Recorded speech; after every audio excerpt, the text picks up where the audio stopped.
Police मार दिया दूसरा बेटा को घूस खा को। पुलिस निपुटर है,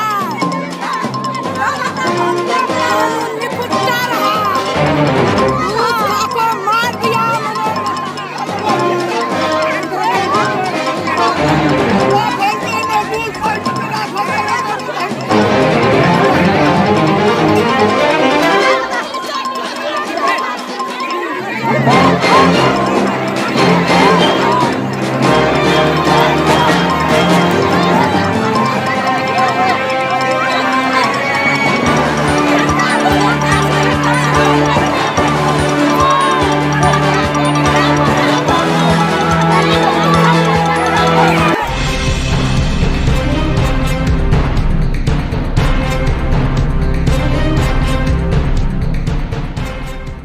नमस्कार, स्वागत है आपका।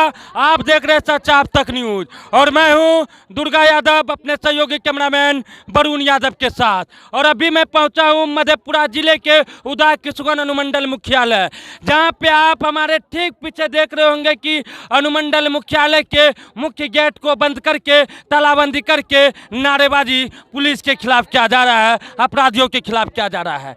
आइए हम वैसे बेबस और लाचार पत्नी से मिलवाते हैं, मनोहर मेहता की पत्नी, जिनकी मनोहर मेहता की हत्या जो मनोहर मेहता अपनी जिंदगी को आज से कुछ दिन पहले ही खो चुका है, जिनके समर्थन में जिन्हें न्याय दिलाने के लिए उनके पंचायत से उनके समर्थन का जनसैलाब उमड़ चुका है और पुलिस या जुल्म के खिलाफ और अपराधियों के खिलाफ नारेबाजी कर रहे हैं और पीड़ित परिजनों को न्याय दिलाने की मांग कर रहे हैं। आइए हम मनोहर मेहता की पत्नी से मिलवाते हैं, जिस मनोहर मेहता का बीते दिनों अहले सुबह अपराधियों ने गोली मारकर हत्या कर दिया था। अपराधियों जब हत्या करते हैं तो पीड़ित परिजनों के द्वारा लिखित आवेदन देकर नामजद अभियुक्त बनाया जाता है, लेकिन अभी तक एक भी अभियुक्त की गिरफ्तारी नहीं होती है। सबसे बड़ा सवाल है कि अभियुक्त की गिरफ्तारी के बजाय उस मुकदमे के मुख्य गवाह श्यामल मेहता को ही गिरफ्तार करके थाना हाजत में उनके साथ मारपीट किया जाता है और टॉर्चर किया जाता है, शॉर्ट सर्किट लगाया जाता है, जिनके कारण आज श्यामल मेहता अपना दिमागी संतुलन खो चुका है। श्यामल मेहता के साथ साथ मृतक के मौसोरे भाई संतोष मेहता को भी गिरफ्तार किया जाता है और 2 दिन तक थाना हाजत में ही पीटा जाता है और उसका कसूर बस इतना होता है कि उन्हें कबूलने को कहा जाता है कि तुम कबूलो की हत्या श्यामल मेहता ने किया है। जब वो कबूलने को तैयार नहीं होते हैं तो उन्हें अधमरा कर दिया जाता है, जिनके बाद मेडिकल कॉलेज में भर्ती करा दिया जाता है। आइए मृतक मनोहर मेहता के पत्नी से, उनके वाइफ से बात करवाते हैं कि उनके दर्द को सुनवाते हैं कि उनका मांग क्या है, आखिर वो क्या कहना चाहती है और यहाँ किस लिए आई हुई है। या आप लोग यहाँ आए हुए हैं, आप लोगों का क्या मांग है?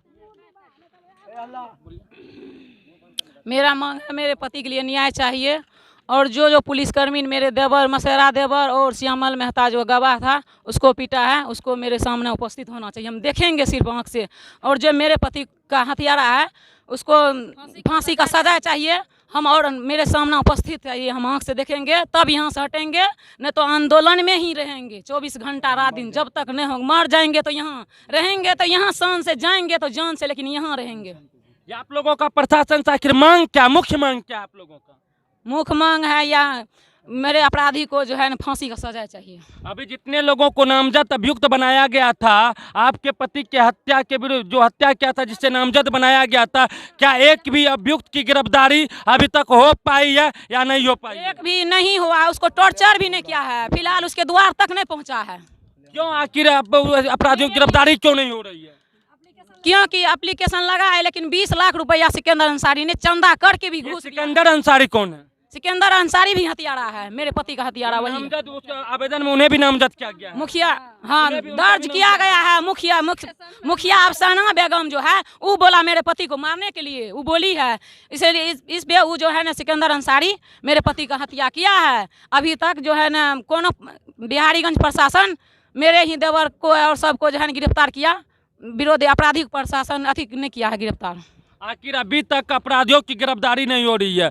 आपको लगता है कि बिहारीगंज पुलिस प्रशासन किसी बड़े अधिकारी या बड़े नेता के दबाव में काम कर रही है?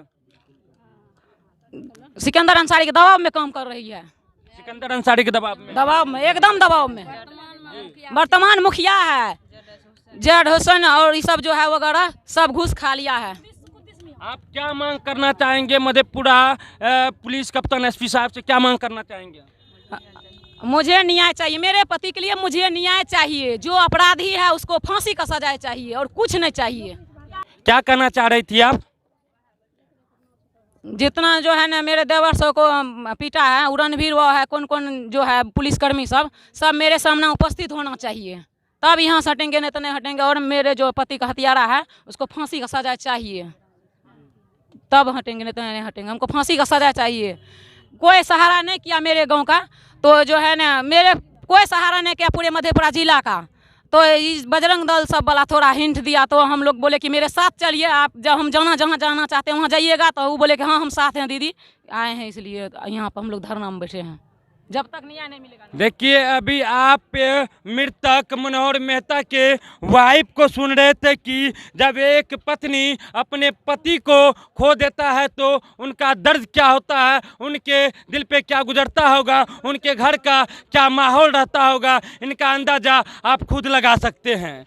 अपने पति को भी खो चुके हैं और बेबस हो चुके, लाचार हो चुके हैं, उनका से पति का साया उनके सर पर से हट चुका है, तो भी वो अभी अपने पति के खोने के गम भी नहीं उसका गया है और यहाँ थाना, यहाँ पे अनुमंडल गेट पे ताला मार के धरना पे बैठी हुई है।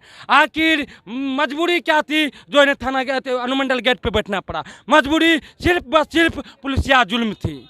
ये अपने पति को भी खोते हैं और जब नामजद अभियुक्त बनाया जाता है तो पुलिस, जिसे हम रक्षक कहते हैं, वही भक्षक बन जाते हैं और अपराधियों की गिरफ्तारी नहीं करते हैं। बेबस होकर, लाचार होकर एक पत्नी आकर अनुमंडल गेट पर न्याय की मांग को लेकर बैठ जाते हैं। अब देखना शेष होगा कि मधेपुरा जिला पुलिस पदाधिकारी ऐसे पुलिस पदाधिकारियों पर और ऐसे अपराधियों पर किस प्रकार की कार्रवाई करते हैं, ये देखना शेष होगा। धन्यवाद।